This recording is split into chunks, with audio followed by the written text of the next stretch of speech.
Well, I just would like to say that today is Fat Tuesday. It's the beginning of the year of the fire horse. We had an amazing electrical thunderstorm this morning. And then Dr. Mosley just entered our realm with an episode that kicks ass. Yeah, this is a really, really amazing experience. This conversation is something I will listen to more than once, and I hope that you at least listen to it once. And of course, definitely check out his material. The books are available. He's doing amazing work in terms of moving humanity forward, and with such humility and grace and humor. So we were lucky to have him. You're lucky to get to listen to him. God bless Dr. Mosley, and God bless you. Please support by subscribing and supporting our charities. And just know that we're here from you. Reach out, put something in the text if you are interested, and we'll be happy to respond. And enjoy the show. Sis, hallo? Blijven. Bestuur zeker wegen dem. Yo je iets niet, joh. Two outlaws on the lam, taking the back roads through America. You can't drink enough coffee for this show. And now it's time for Monday Madness with the Moped Outlaws, Greg and Mark.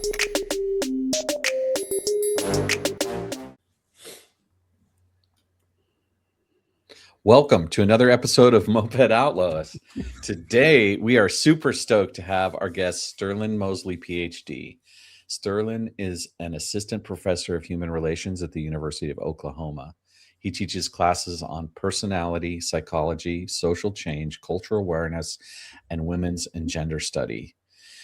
He holds a master's degree in human relations counseling and diction, where he specialized in personality typologies and personality pathology, and a PhD in intercultural communication. Dr. Mosley has conducted research on the Enneagram personality typology for over 10 years and is a certified Enneagram coach and teacher. There's so much more we could say, but let's stop with the formal reading part and just get down to saying hello. Welcome back, Dr. Mosley. Thank you. Thank you for having me back. I'm glad to be here. Excited. You know, one of the things that I'm fascinated by is that Greg and I had another Enneagram professional on recently, and I've been asking Greg if he knows his Enneagram. So my first question is actually for Greg. Greg, what's your Enneagram? 5. You're 5. Yeah. Got it. Yep. And I'm a 4. No, I'm an 8 with who leans towards 4. 2. Yeah, I could see both of that. I actually am a 4. But yeah, I would say those typings make sense for both of you from what little I know. Yeah. So got it. Yeah. And what I'm curious about is, you know, I think there's this concept around Enneagram, which is that it's fixed for your life, but I don't actually believe that. Do you believe it's fixed? Actually, I do. So in the sense that your personality doesn't change just because personality is sort of a, how would I say it? It's part of your identity in such a way that it doesn't, the organizing structure around what motivates you and what makes you tends to stay the same throughout your lifespan. But what does change with your Enneagram type or your personality is how you use those defense strategies and motivational, sort of viewpoints. That definitely changes and grows, or should, for most people throughout their life. So I always tell people, like, your type is pretty fixed, and there's been some research on sort of the biological underpinnings of personality and all of that stuff. But your flexibility within your defense strategies, that should change and grow throughout your life. So it can seem like, sometimes people are like, I'm very different than I was, when I was 20 as compared to when I'm 50. And that's pretty common, and hopefully should happen, because you're learning how to sort of deal and cope with the world better. But the motivational strategy, since the Enneagram is sort of a system of motivation, that tends to stay the same. We kind of see the world at a deep core level in the same way, but then how we deal with that does tend to change and grow, or should, I think. So I see this through the kind of the language of core wounds. And the Yeah. more I've unearthed about my own core wounding, the more I can consciously aim at being a 4 instead of an 8, and bring forward these higher functional cognitive aspects of how I respond instead of react. right. So having knowledge and then training myself to pay attention to the kind of triggers that occur as a result of my core wounding has given me the possibility, at least, if not the absolute all the time perfection Right. of how I respond. But Yeah. it's a lovely game to play. How can I be better? And knowing myself enough to be better by noticing the habitual nature of my reactivity. Yeah, absolutely. Yeah.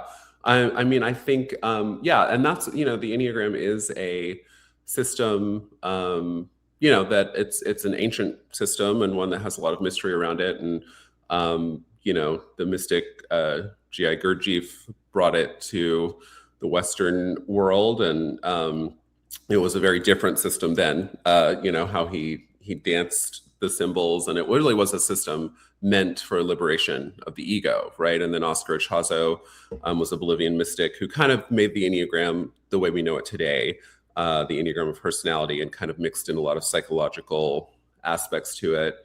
And so the way that I teach it, and the way that I learned it from my mentor, who learned from a lot of different schools, is that the Enneagram is a tool for liberation of the ego, first and foremost. And so when people, I'm actually doing a intensive, teaching an intensive in March, and I'm in the midst of making all of these slides for it, and I just keep trying to bring people back to, like you said, the core wounding, and like what that wounding is and how to work with it, and that wounding, and I'm sort of framing it as the narcissistic wound, right, for each of the 9 types, right, and what that narcissistic wound creates for what defenses it creates and what distortions it makes about the world, and how to free yourself from that, or at least try to,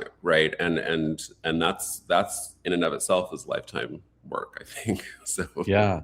So when you say liberate the ego, I juxtapose that against this idea that a lot of Westerners have about the elimination of the ego. Right.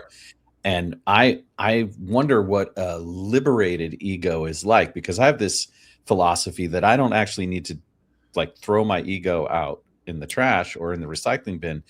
I need to evolve it to a place where it has its rightful place at the seat of my being. And so what does a liberated ego look like? Just that. I mean, I also agree. I think when people think about spiritual work and they think about, eliminating the ego, I think that's a fool's errand. Like, I don't think that's really possible. I think even, and really, if you look deeply into a lot of the Eastern traditions, which I studied a lot of, the ego has its use, right, in the world. It's something you should be able to kind of put on like a coat and take off when you don't need it.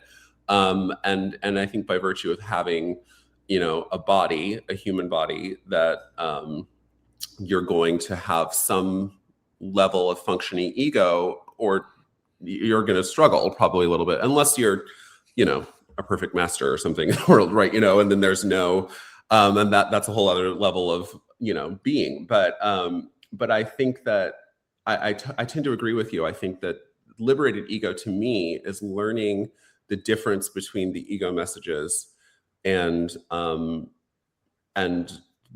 essence, right, or being, or whatever you want to call it, right, and being able to tell the difference when you're in one as opposed to the other, and having freedom to utilize the defense strategies in their highest, or the strategies, I guess, of your ego, and the highest expression of that rather than being led by those and completely unaware of when you're being taken over by the ego. So that I agree with you. I think that there's a misconception that you can eliminate the ego, and then it causes a lot of frustration and anxiety for people when they've done all this meditation and work, and then they realize, oh no, I still have an ego. And it's like, yeah, I mean, of course you do. Welcome to the planet. Right, exactly. Am I recalling correctly that our last visit with you, you mentioned a spiritual awakening experience you had? Yeah. I guess, throughout my life, so even as a young child, which I think is uncommon, I've been, in a weird way, I guess I've always kind of lived in two different worlds. I was very intuitive and sensitive as a child. And then, you grow up and you have to be in the world and the defenses and all the things that are created. And some of that gets sort of papered over with, the things you're experiencing or sensing aren't real. And this is the real world. And this is, what reality is. And so, I've always been interested in spirituality to some extent. I was a weird kid that was reading books about, guidance at 12 years old, and I got, tarot cards and all that stuff. And so I was that kid. But so there's always been this sort of interest in,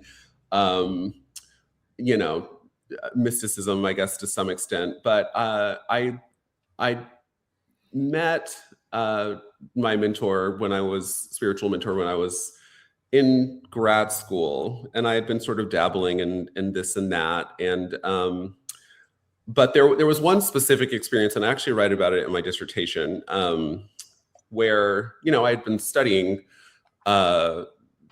different kind of spiritual perennial philosophies as an academic and intellectual interest, but I was already writing a dissertation, or thinking about what I was going to write my dissertation on. Actually started writing, and I was sitting on a bench in my university outside. It was a break. We had like a 20-minute break during class, and I remember at a specific moment, I was looking at a guy that was crossing the street coming towards me, and then there was this bird. This was going to sound crazy, but there was this bird that was on the grass in front of me. And then, of course, there was the bench under me, and all of it merged, including me. So there was no longer any separation between the guy that was walking across the street, the bird that I was looking at, the bench that I was sitting on, myself. And I was in that state for 6 or 7 minutes. And from what I can tell, I mean, it seemed like forever. But when I finally, got up and looked at my phone, I was like, okay, because I was worried I had been there for an hour and just lost complete track of time. But it was only 6 or 7 minutes. And so, then it's what I would have kind of called a peak experience, right? Where I had experienced this sort of unity consciousness, right? And I had been, at this point I had read, I had read Eckhart Tolle, and I had read, I'd done all the requisite reading about all the things, right? And you were academically up to point. Yes, right. And I also, was interested and could, there was an intuitive understanding of it, but not necessarily experiential at that level. Now, I've had moments of, flow and stuff when I was writing or creating something, but nothing like that. So that was kind of the beginning of a lot of different experiences that I've had. I had since then, and that was back in 2011 or something, 2012, around then.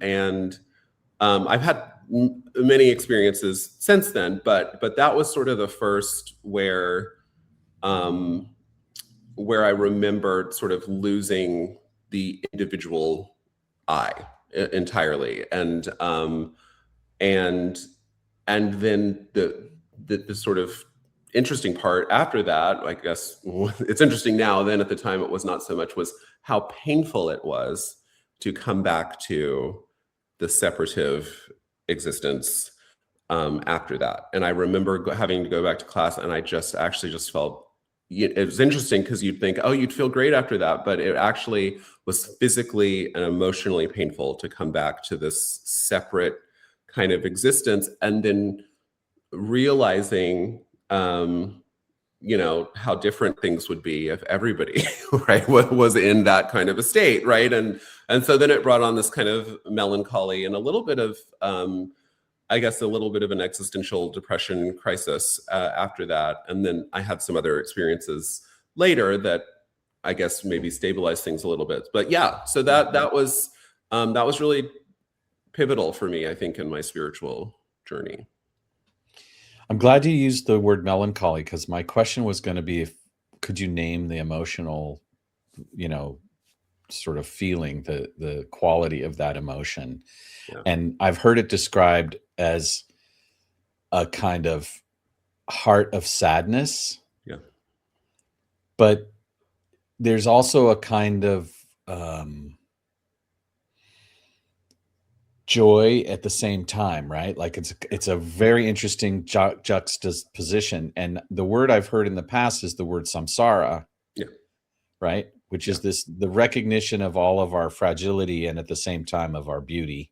Yes. Right. And the processes of decay and the processes of regeneration that exist all in the same moment and the same breath. Yeah. Non-abiding awakening. Right. Yeah. Yeah. Do you think that you're chasing that on any level in your life still? I don't know, because I've had it's hard to talk about this because it just seems it's gonna seem a little wild, but I had enough experiences after that at a certain point, I had a period of time where I kind of had a very extended period of that, like a week. More abiding. And I had to stabilize. Because that's what I'm wondering. Like, did your family want to commit you when that was going on? I was at a spiritual retreat that my mentor was guiding, and we were doing lots of different things. There's an exercise called like the Sufi greeting, where you stare and you sit with a partner and stare in their eyes, and wonderful things happen then. A lot of people would get sort of spontaneous past life stuff. I did too. Some interesting stories there, but with people you had never really met before. But anyway, I was at a training, and I just was sort of out, and I was in this sort of daze, and she was like, yeah, this is, this happens, right? This is what you're going through. So I was in a container actually that was able to hold it in a way that wasn't like you're going insane and something's wrong with you, which was great. Because by the time, I left, we were in France and Switzerland and the Alps, which was beautiful. So, but by the time I came back, it was sort of a metaphor there, because, you're on the mountain, right? You come back down. So I had about a week of that back, that was probably around 2013 or something, or 2012. I don't know, maybe time is weird for me now. But anyway, so that experience of that, I needed to stabilize, because what happened then is you can't really do anything, right? Like so you just want to sit and stare at things, and so I've had, I meditate a lot, and I can, the best I can describe it to where I would say I'm not chasing it is that there's a way in which I guess because I've been sort of able to go in and out of it at will for a while, you can kind of switch into it. So I guess like walking, living meditation. There have been times where I did not remember we were going to get this weird this fast. So there have been times like this is beautiful. Like take a breath. It's okay. Yeah, sorry. So yeah, there have been times where I was, taking a walk like this summer, and just listening to music, and then I can sort of switch into a walking meditation. But it's you got to be careful because you're walking and there's cars, and you got to still be aware. But where I can kind of go in and out of it. So, but I don't chase it because I need to be here, right? And I need to pay my bills and do my job and take care of appointments and all of those things. So it's, I would say that I've grounded or matured that. There's a period, but that melancholy, that feeling of, there's the bliss with the despair at the same time, that's there. It's not, but the gap between it isn't as wide, right? And so you kind of learn to live with that. But yeah, I don't know if that answers your question, but you did answer it. You said you don't need to chase it, because it's available to you at will. Yeah, and that's a result of your disciplines and practices. Yeah. How does it well, I don't actually want to ask this question.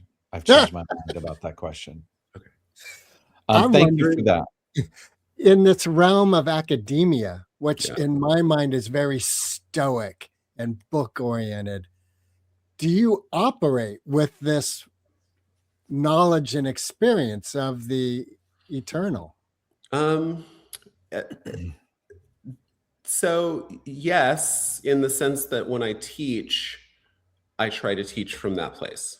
But everything else about academia doesn't necessarily support anything about this. So it's not, and there's a way in which, there's a detachment, I think, that happens from a lot of things when you've had that kind of experience. So in that way, I don't necessarily play the game, of academia the way that I think that my colleagues do. I don't see the point of it, but I will. What I do try to do is help my students, bring more consciousness into their lives. So, I teach them things like, we talk about the things you don't talk about in academia. We talk about chakras and we talk about meditation strategies, and I can get away with it because I teach human relations. And I lead to it from talking about, especially in my personality class and some of my other classes, it's hard to get there, but I get there through teaching empathy or how to access empathy. In my personality class, which I, in the midst of, I actually teach later today, we start by talking about the ego and the personality and these personality structures and types, and very kind of psychologically rigorous. And then by the end of the class, they're learning how to sort of separate the personality from themselves, right? And so I try to embody that in the classroom in that way. But yeah, there is a kind of, it can seem at first a little bit like apathy when you've been in that place for a while or that state. But then you learn, kind of, Mark was talking about how to switch back into the ego, right? When you need it and to use it. And so academia is, as most, sort of corporate structures, this is, I guess, the way I would describe it now, especially the way it is now, they're ego based. So you got to know that that's what you're dealing with and work within that paradigm. And then it's not as difficult. I want to take this opportunity and shift the focus for a moment Sure. into another realm. I think this is a really great grounding for this question. We are currently going through a collective initiation around the revelation of some factual information that has been alluded to and now is being parsed. And I say revealed, but the truth is we don't really understand its full depth. Right. One of the implications of that is that leaders and spiritual teachers, as a result of some hubris and the fact that they're living in bodies that have various kinds of desires in them, fall off the path Mhm. and become Are you corruptible. talking about the Epstein? Yeah, I was trying to say it without saying that person's name. Say it. Anyway, He who shall not be named. the work that you've done in your recent book, Center of the Universe, Transforming the 27 Types of Narcissism from the Inside Out, points to a kind of insight that you might have. How do we navigate this loss of faith in leadership?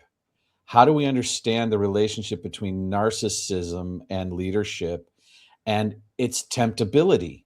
Yeah. Like all of these, like Chopra, even Yeah. my favorite teacher, Trungpa, Mhm. and his son have been through these very similar things where testosterone has led them astray. Right. Right. Yeah. Yeah. I think within the pursuit of power, no matter what kind of power it is, whether it's spiritual or political or cultural, there's always a seed of ego, and within that, there's the potential for the insatiable ego, which is essentially what narcissism is, right? And then I think, especially with the trap for spiritual people, and especially spiritual leaders, is that what we were talking about, that sort of there's a little bit of hubris that happens, especially if you've had experiences or you have wisdom, right? And Tolle talks about this a lot, right? Where there's them having the physical or emotional or material desires that they have, doesn't necessarily negate when they're teaching the wisdom that they're imparting, right? And the problem is the denial of the shadow, right? And so I talk a lot about in Center of the Universe, the shadow and the collective shadow, and of course Jung talks about this, and it's kind of where we got that idea from, at least in the modern sense. And so I see, of course, the Epstein stuff and really a lot of the things that are happening, not just in the US, but around the world, as sort of the unearthing of the shadow, right? The darkest part of the darker parts of the human collective. And so I think, the horror for some that, a spiritual teacher could possibly have a shadow, right? And maybe to their own horror, right, that the shadow is being unearthed. I think this is what we're seeing is most people do not do shadow work. They don't want to think about it. And then when they're confronted with it, like with something like this that comes up, it's disturbing because of course it would be, right? And so, to me, I don't really have, of course, a lot of the stuff, most of the things in the Epstein story are incredibly dark and disturbing and, perverse and all of that on one level. And then on this other level, for me, at least, it's there's an interesting value in it, in that it is bringing things up for people to confront. Not only about, I think what disgusts people is that it's a sort of monstrous perversion, right, of their own shadow. And so then it's a mirror, right? And so that's kind of my take on it. And whoever's in it, some people succumb to the shadow, of course, rather than working with it. And I think Epstein might have been, one of those people, as a lot of psychopaths are. But then there's people in there that, the moments where the shadow sort of content comes to the forefront, it can be shocking, right? Because of who they are, like Chopra or these other people. But I just think it's part of the, in a way, it's part of the human condition. But I think power, can create permission structures for things that other people don't necessarily have the opportunity or access to. So there's this element of projection that enters my mind with it, which is this idea that we invest into our teachers at a level of which we give something up in order to be guided. We trust, but there's something beyond just trusting. There's a kind of like, we imbue them with a false idol almost. Right. And then when there's something like this occurs, there's like you said, this mirroring effect where we feel repulsed about our own lack of discernment. Yeah. And then we want to retaliate for the violation of the trust against which we put our own investment in. Yeah. And so there's that piece, but there's also the piece of recognition of how the reality is for that person. Like when we say this about a president, Bill Clinton, who we had a whole Monica Lewinsky scandal with, right? We don't necessarily want to have compassion for the journey of that person confronting their shadow. We immediately want to condemn, punish in order to sequester the shadow right away. So we're like, okay, that's handled. Yes. Right. Not my problem anymore. Right. It's not something that goes away. Right. And I think when we think about patriarchy and specifically power over as it relates to men's fear of access to sex, and how that's something that we're being asked to deal with as a collective. And I've seen many women mention that, hey, you guys see this thing that's happening. This is a men problem and you guys need to fix it. And what happens for me is I have a reaction to that, right? And when I try to be more present to the fact that I'm having a reaction, something emerges, which I think is worthy of contemplation, which is this idea that the perils of testosterone as a biological imperative. There was a period in time where the story I'm carrying, and this can be something you can pick apart for me if you wish, and it makes sense, is that there's this element of sexual violence, rape, and aggression that is encoded as a result of evolutionary principles and the need for the perpetuation of the species.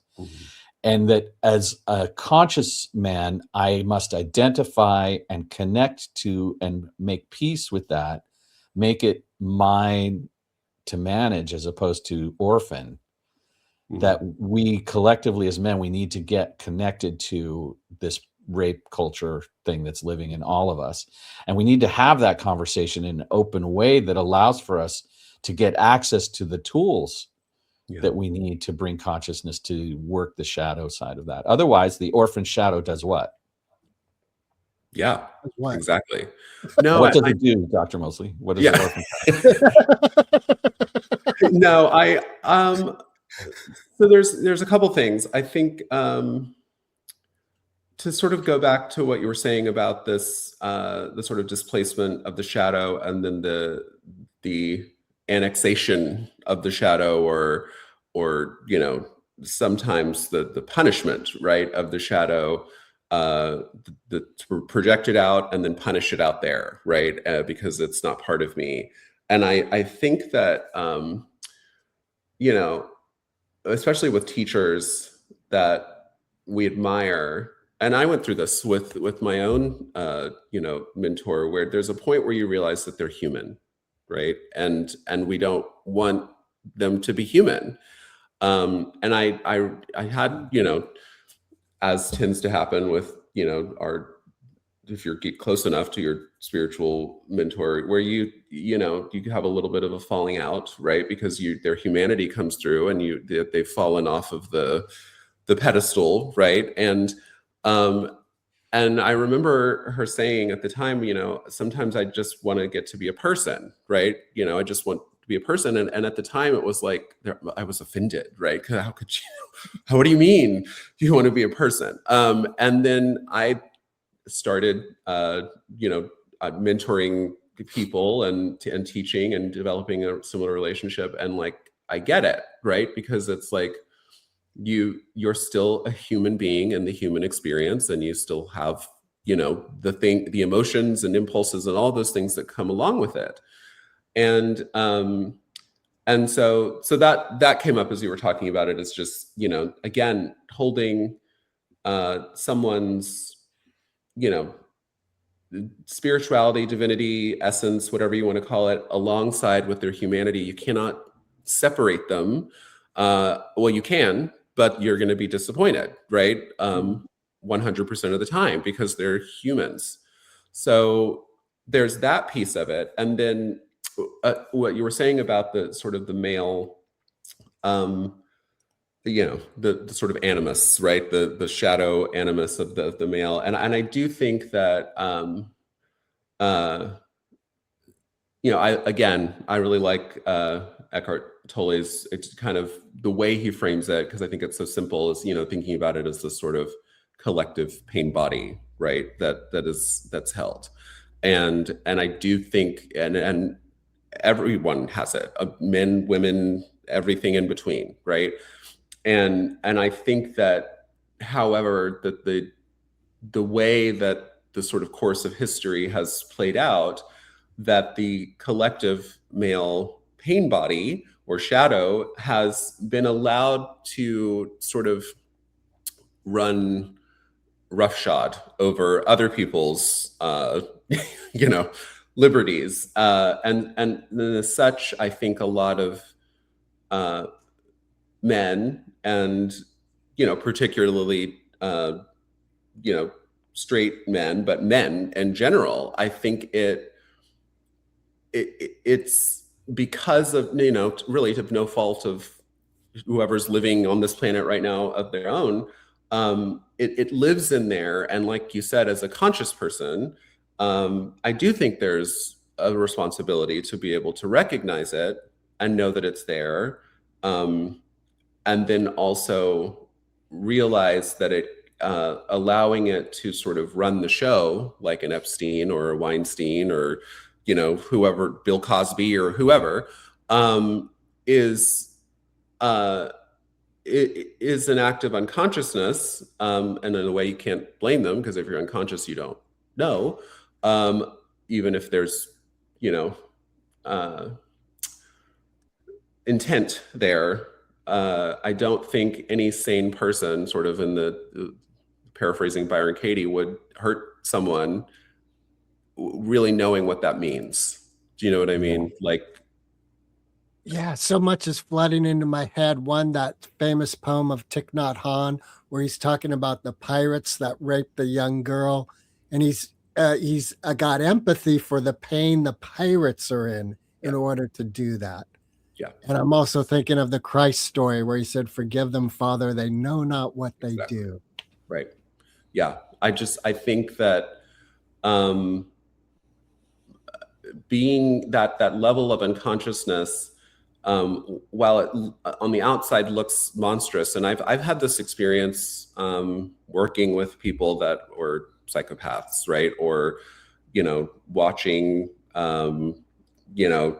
true crime or something, where yes, on the one hand, there's something very violating to the humanity part of us, right? That these people are predatory and they're preying on people, and there's this hubris and intent. And then on the other hand, I think how awful it must be, right, to have that in you and not be able to either see it or recognize it, and then the voraciousness of it, right? Because it cannot ever be satiated until you're, put in prison or, killed or whatever it is, right? And even then it's not satiated. You're just not able to fulfill it, right? And so there's this, I often talk about the ego, right, as a hungry ghost. But the pain body is like that on steroids, right? And so oftentimes I just think, I do go back, and I'm glad you said that, Greg. There's an empathy. I think that I get the outrage. I have it too. I've read awful things and seen awful things and all of that. But then at a certain point, you have to transform the outrage into something else, because outrage in and of itself just becomes more of the same. It is the pain body. Right. And I think that's where we get stuck collectively, is, okay. Yeah. And I totally think that anyone who has engaged in all the things in the Epstein files, and if they've, karmically, they're going to get what they get anyway. I don't mean that in like the punitive way, but I mean, karma does what karma does, right? In this life or another. So I get the desire for an accounting and retribution, but then you have to move the sort of emotional part of it into something else. And so that brings up a really powerful question. As a heterosexual white male who's privileged enough to live in the culture that I live in, if I were to take up this idea that these women were presenting of being a cause in the furtherance of the de-shadowing or the decoupling of this aspect of male sexuality, what would be a very clear, specific form of deconstructing this that I could engage in on a consistent basis? What would I need to do specifically to help other men get past and move through this aspect of themselves? How can I take greater responsibility for the collective? Well, I think that this may be an unsatisfying answer, but I think the only way you can take responsibility for the collective is to take responsibility for your own state of consciousness all the time.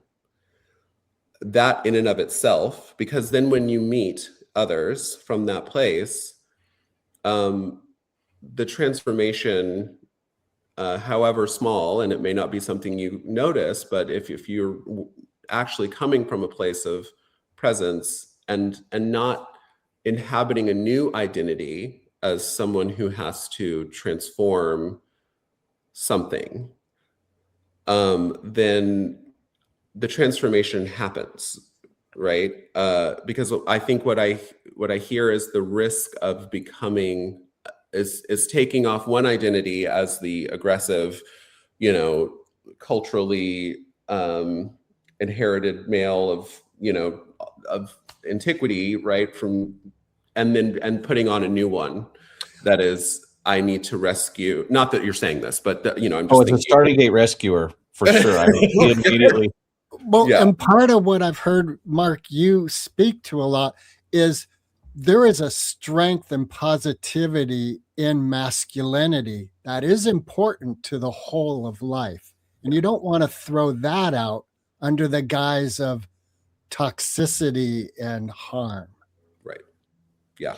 There's a piece here about teaching, right? You're a teacher. Mm-hmm. You have developed a solid base from which to provide resources. Yeah.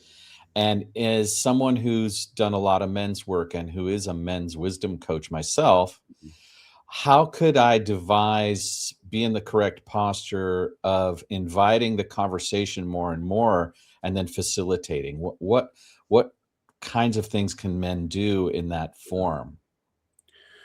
Yeah. So yeah, and that when you're in the role of that, I think,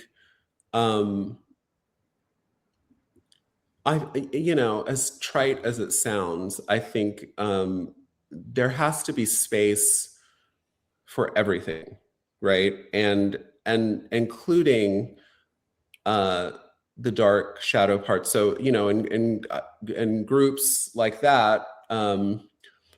And I've seen this in, spiritual groups that I've been in and facilitated. There's a tendency for everybody to get into their spiritual role, right? And they're saying the right things, and they're going at the Performative. right time, right? Exactly. Yes, the performative spirituality. And I think. Yeah. And so there's always that risk of role playing for everybody involved, right? And so in order to, I think, showing up just authentically as you are. And so, if you're in a place that day where you're pissed off at the state of the world, I think that's something to bring into the space and then allow that to transform through the conscious sort of witnessing of that. You know what I mean? Rather than it being something that the super ego takes and has to make it bad, and I need to transform this into something that's teachable, so that I think just show up, right? And whatever, you have to model the authenticity that you want them to bring. And then the transformation happens. But if you come in from a place of playing the role, then they're going to play a role. It also seems there's a lot of control that I experience myself when I imagine leadership or I'm entering places of leadership. I feel I have a responsibility of control. Yeah. And therefore, if anything authentically is moving out of these boundaries I've set, I get triggered. Right. Exactly. Yes. And I think that's, and there is something to, if you're facilitating a group, you have to maintain enough, I guess, authority without, taking over making it about you. But I do think that, again, being the authority in the room or holding the authority in the room is different than thinking you're the authority in the room. One is hubris and one is service. Right. Yeah. So is that the difference, Sterlin, that when you're the teacher in front of the class, you see, you're there as a person of service to the students in that classroom? Yeah. Yeah. I don't walk into any class and think I'm the teacher, right? And I'm going to, even though I know that's the role that's being played, and I know that's how the students are thinking of it, but anyone that's been in a class with me for 10 minutes realizes that I'm not sitting there thinking I'm Dr. Mosley and I'm going to teach you. Like, I don't even want them to call me that. I don't care. Like, it's whatever. So for me, but I do have the responsibility of holding the sort of arc and the structure of what I want that group or day or lesson to be, right? And then, but there's for me, there's not a sense of hierarchy. They're almost, I know there is, in the world, I know that that's there, but, going back to the experiences that I shared with you, like, I literally cannot, it's ridiculous to me to think that there's a hierarchy there, because it's not real to me. Right, So it's an illusion. So yeah. In what ways would the center of the universe be a surprising gateway for people who might not be able to see themselves in the book right away? Because with all of the power and discipline that you've exercised to create this authority in your life, and the way that the book appears so authoritatively with your name and the PhD after it, people might not necessarily recognize what could be available to them in the engagement with the book. So what would you say, how would you invite people to get into the book? Yeah, I wrote the book, it starts, I sort of set up a lot of the kind of clinical stuff and talk about some cultural aspects of narcissism and collective narcissism. But I wanted to start from the individual and work out to the collective, right? And so the book kind of follows that arc. And my hope was that by creating the case studies or vignettes in there, is that by giving people the sort of underpinnings of what creates, a narcissistic ego, and then seeing how that develops through a lifespan and how it affects others. Yes, I've had some people say, oh, this sounded like my mom, or, I have a friend like this. And that's what I wanted on one level, is for people to recognize it for what it is. But then at the same time, I wanted them to develop, as they're working their way through a book, a sense of empathy for not just the people that the narcissists are, kind of transgressing, but also the narcissistic person themselves. Because they're still humans, right? They're still people, and they are created. There's nothing fundamentally different about them, except that they just have a psychological structure that is more defended than your average person. And so by the end of the book, I offer some sort of spiritual insights a little bit, which is a kind of teaser for the next book that I'd like to write. But my academic publishers aren't interested in a spiritual book, so that's the thing. So I'll have to figure that out. But because I think that for me, the work with narcissism, yes, it was born from my own personal experiences with people, in my family and in my life that were narcissistic. But for me, the way out of the sort of anger and resentment was to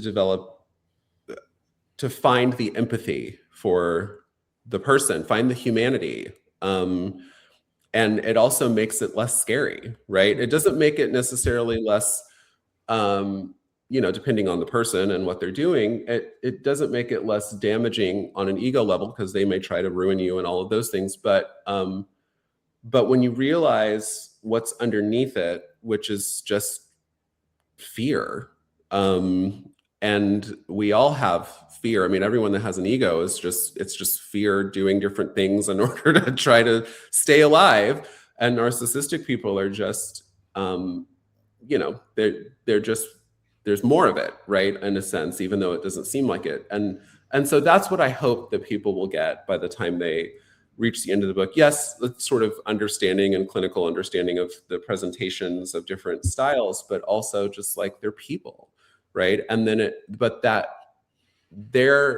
the way that they show up in the world, and because of the society, we collectively, whether we realize it or not, we kind of venerate narcissistic traits. We don't realize it, but that's why they end up in positions of power, and we admire them, and until we don't, right? But it's the shadow, and so I think narcissism is really the collective shadow of the collective ego in a lot of ways.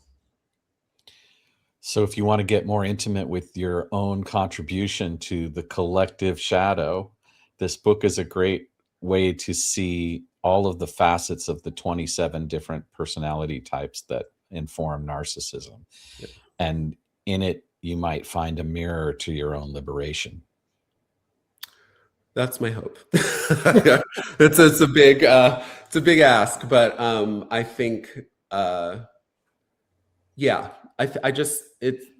it's a good, even if you take the narcissism out of it and you read the characters in the book, and see how they affect their families and then their communities and their workplaces, and it just goes out in sort of concentric circles, and you think about that in terms of yourself, this sort of quantum effect that we all have on the world around us, then you start, at least my hope is that people will move act and behave a little bit more consciously in their own little microcosms, because it's not just your kid or your spouse or, you know, your coworkers that you're affecting. It's rippling out. So Yeah. I have something I want to share with you. One of my favorite books is a book called The Sacred Path of the Warrior, Shambhala, by a teacher named Chogyam Trungpa. And one of the aspirations, as I understand it, of him writing the book was to take away the academic clutter of his academic understanding of Buddhism through the sutras and all of the various frameworks that are part of that, and actually make a book that was available to someone without all of that. And it sounds to me like this aspiration that you have to write a quote spiritual book is another version, another echo of that impulse. And so I want to invite you to lean in, knowing that it is needed and people will respond. thank you. Yeah, I know that when it's supposed to happen, I'll find a publisher and it'll be the right one, and it'll come into the world. It's in me, so it just needs to find a home. And if it doesn't find a publisher, then I'll just publish it myself. So yeah. I have a spark of a question, which I think's coming from my shadow side. So with that, with that framework, just as you experienced a oneness with the bird and the have you experienced a deep shadow, darkness, like what one may say is an evil?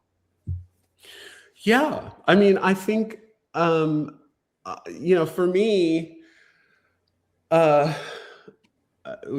there have been few instances of that where, I mean, of course I have flaws, and, you know, I have my personality, and I've been envious of people and jealous and all that, you know, just normal things. But I remember specifically when I was in grad school and we were learning about all the different clinical diagnoses. It was in my diagnoses class. And I had, with empathy, and sometimes people think I'm bragging, but it's not at all that. I think when you do have a significant amount of empathy, oftentimes it can be a little bit of an albatross, because you can sometimes you can empathize or take things into you that are really dark. So I remember we were learning about pedophilia, right? And I was like, God, that must be really awful, right? To have those kinds of impulses. And then, you're flooded with like what that would feel like, and the darkness of that, or, the true crime world that we live in, and I watch it, forensically a lot. But then sometimes I'm like, I guess I get how you could get to the point where you would just, want to see what it felt like to, cut people open or whatever. And so those moments for me, of like identifying with the darkest among us and being able to say, there have been, when I was younger, there were moments where I'm like, was there something wrong with me, right? That I'm able to do that I can get where they're getting to and understand it. And having to like wrestle with that. And there was a period of time, where I just really was like, oh, well, maybe there's something wrong with me, right? That I can identify with all of these sort of dark personalities. And then, I started to do shadow work and all of that, and realized that it's not necessarily that, it's me, but that it's in all of us, right? And moments where I've been really angry with someone, and, not that I've wanted to like kill someone, but where I've just, when it raged out, right, and yelled or threw something. And I mean, I think we've all had those moments. And then it's a reminder, like, oh yeah, it's in there, right? It's in there. And I think this speaks to what you and Mark were saying earlier, that I think the more we're at peace with our own impulses that are in that realm, then the more we can authentically be an example of, you can live a peaceful life. Yes. And this is part of it. Yeah.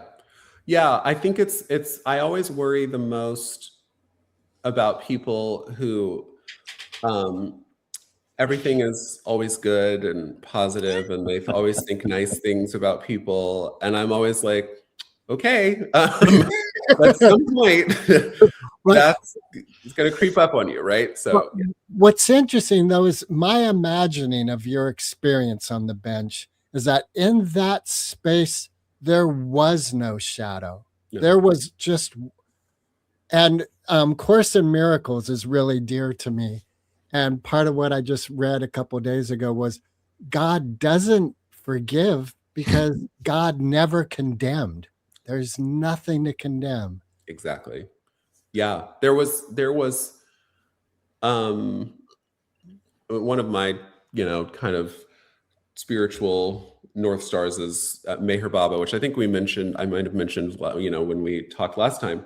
And he talks about the everything and the nothing. And that experience on the bench and other ones I've had, it's the paradox. It's both nothing.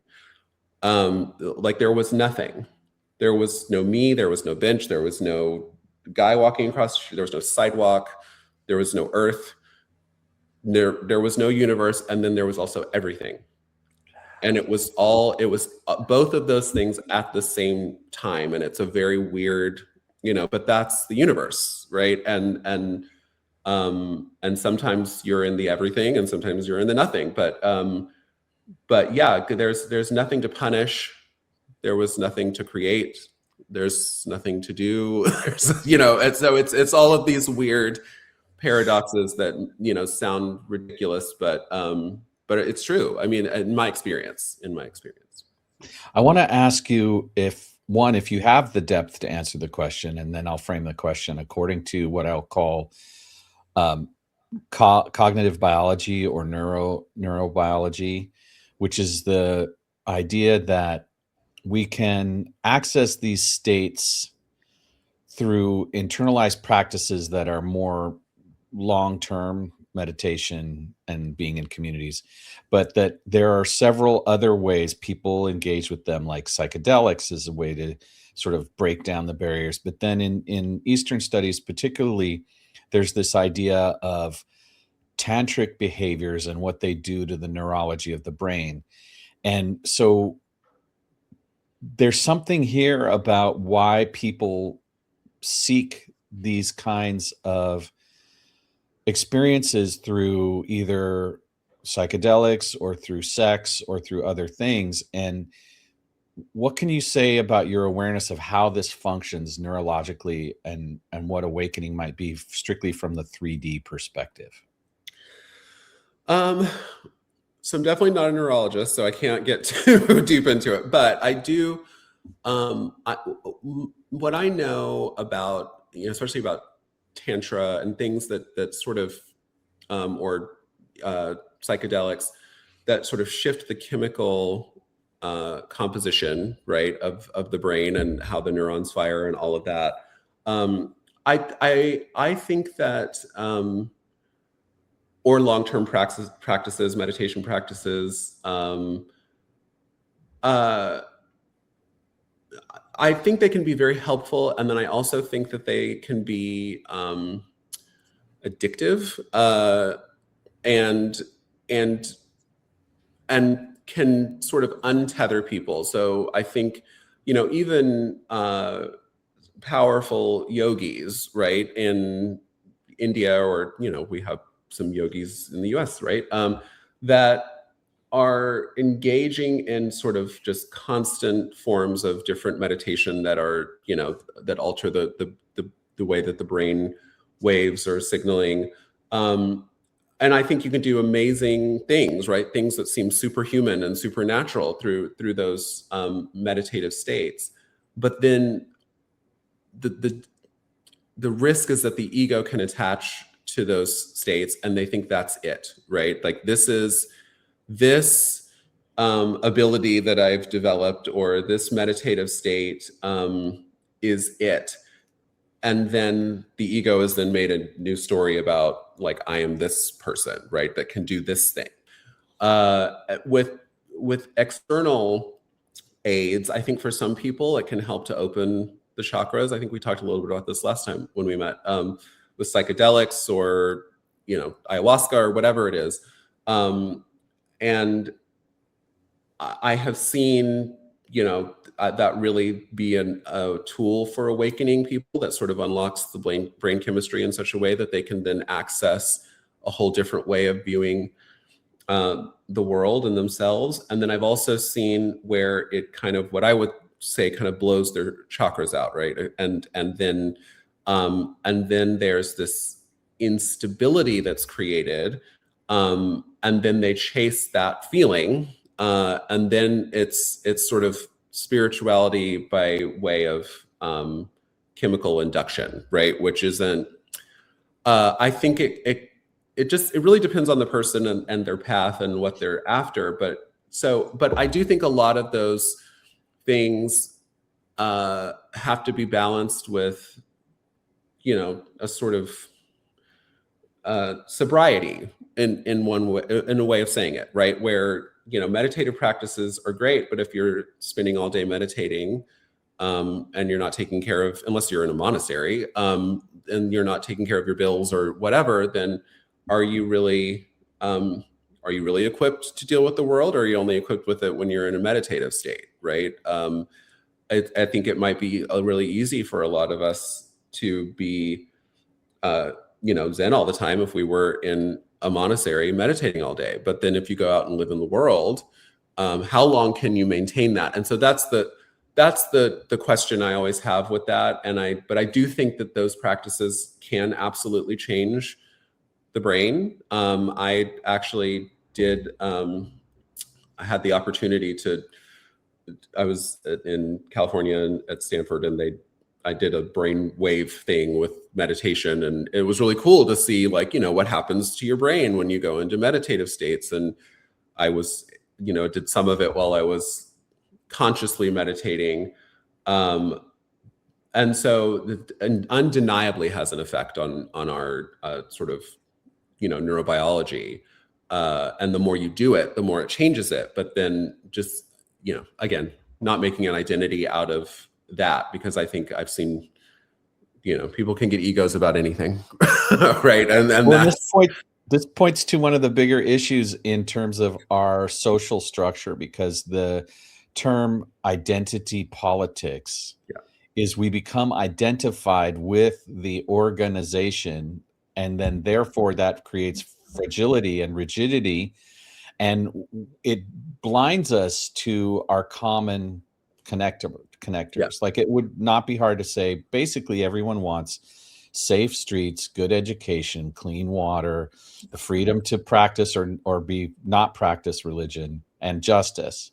And then that justice one becomes problematic because how do we define it? But when we take on the role or identity of a certain political orientation, it is supportive. It binds us to a community and we feel safe. Yeah. But what it costs us is our commonality. Yes. Right? Yeah. And so one of the other sort of initiations we're going through right now as a culture in America is the deconstruction of that to make way for greater unity and greater cohesion without those identifications. Yeah.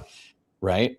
Yeah. And the crucible of it right now is that it's so much easier to just point at the current president and judge and call him a failure, and then to actually recognize how there's humanity there.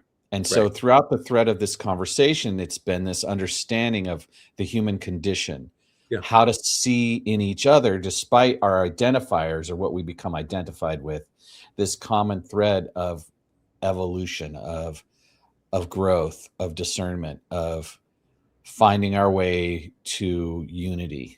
Yeah. Yeah. I often, I think some people get angry when I say this, but I think we manifested what we're living through, right? I mean, I think we're in the complete, it's the externalization of the shadow and all the stuff that we've buried. And I think the president is a sort of archetype of that in a lot of ways. And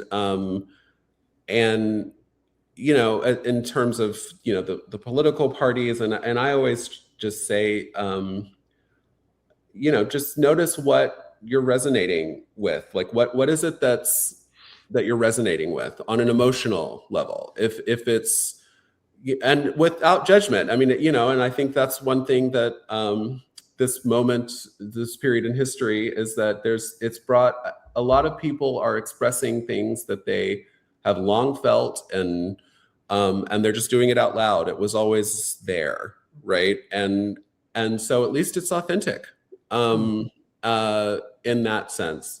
But I do think that, you know, for me, at least energetically, there's I tell people to, you know, go with what feels resonant to you, and then notice what that means, right? You know, and if it's that you're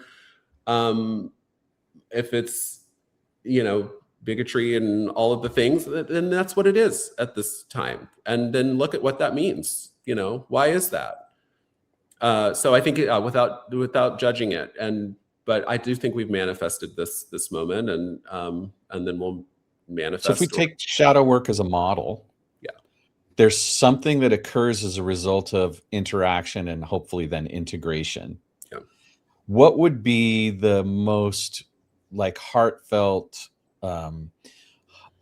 outcome for our current social milieu that you could envision? What is it that is possible as a result of going through this together? What becomes possible if we do it in a way that's constructive? I think if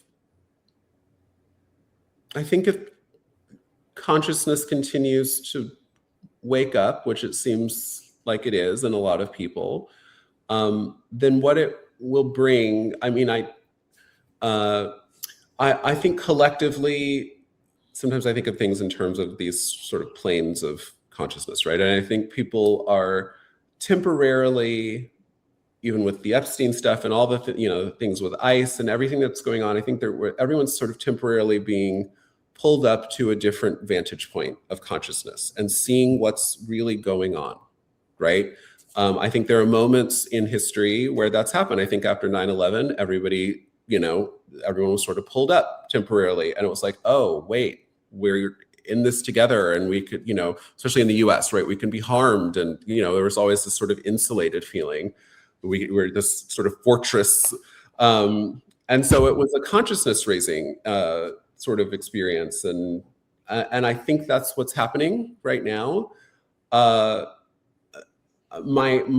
I would hope is that enough people, I mean, oftentimes when people sort of move levels of consciousness or planes of consciousness in that way, they often settle back down to where they are. But my hope is that enough people kind of stay in the vantage point that they're in, and they realize the connectivity of everyone, right? And that we don't go back to sleep collectively, where we go back into these sort of individual silos. But there's a lot of forces that are, you know, media and all kinds of things where everyone is in their little silos. What I would hope for is that people realize that they're in those, and they come out long enough to like build actual community again, rather than these sort of weird mini microcosms of reality that everybody is living in. But I'm not sure.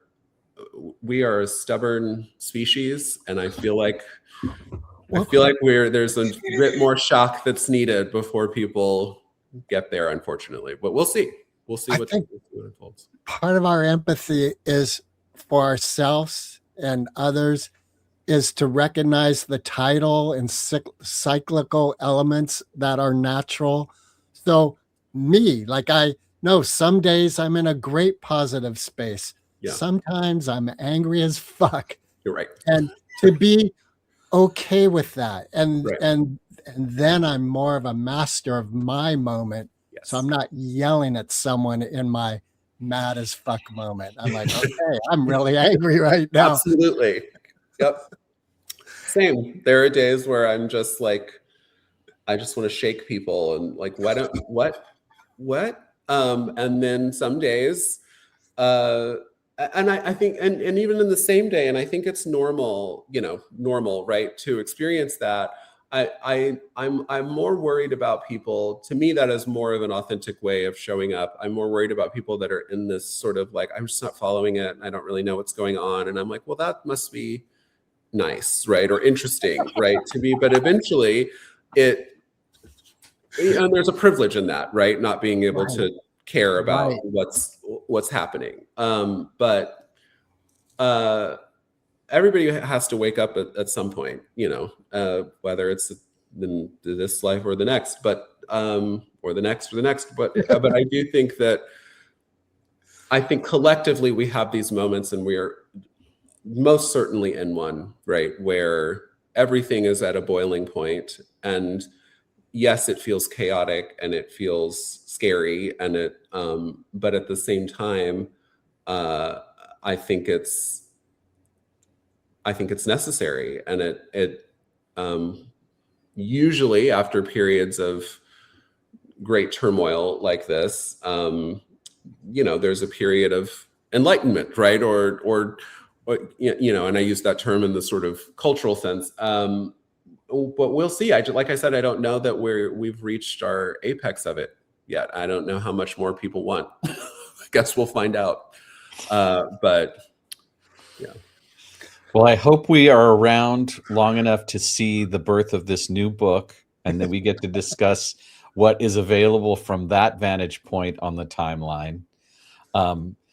I have this sense of the infinite possibilities for this conversation, but I'm going to sit in the acceptance of that we've reached a time where it's okay to let go.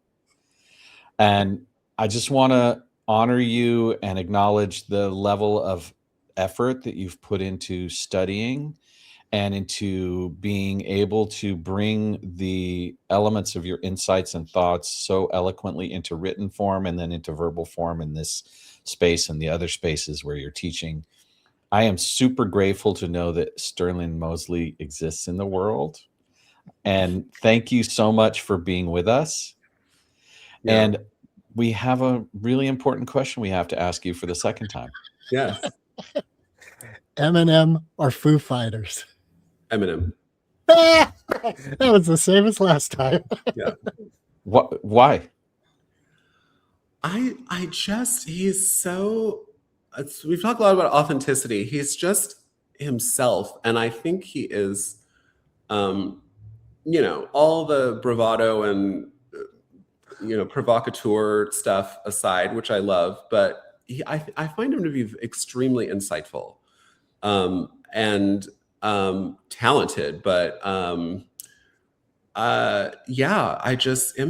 all day. Yeah. Well, you know what just occurred to me is I think when Dave Grohl's Marriage Transgression came out, it shocked me. I was unaware of that element of his shadow. And Marshall Mathers from day one has said, here's my fucking shadow right here. Exactly. Yes. You knew what you were getting. I just think he's really, I just think he's really talented. I think the Foo Fighters are great too, but I grew up listening to Eminem, so it's special place. So is there a particular song that you think is a container of wisdom that is like, you would be like, listen to this if you really want to get there? Gosh. That one's harder. No is a perfectly acceptable answer. Yeah, I don't think so. I think I for me, a lot of times music, at one point in my life I was a music major.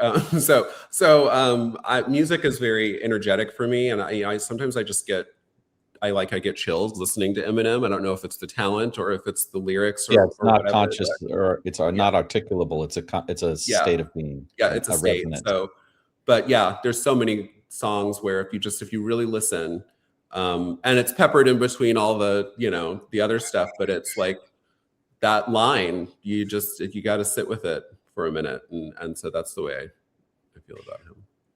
Yeah. All right. Until next time. Yes. Thank you. It was great. This was a great conversation. So recording stopped.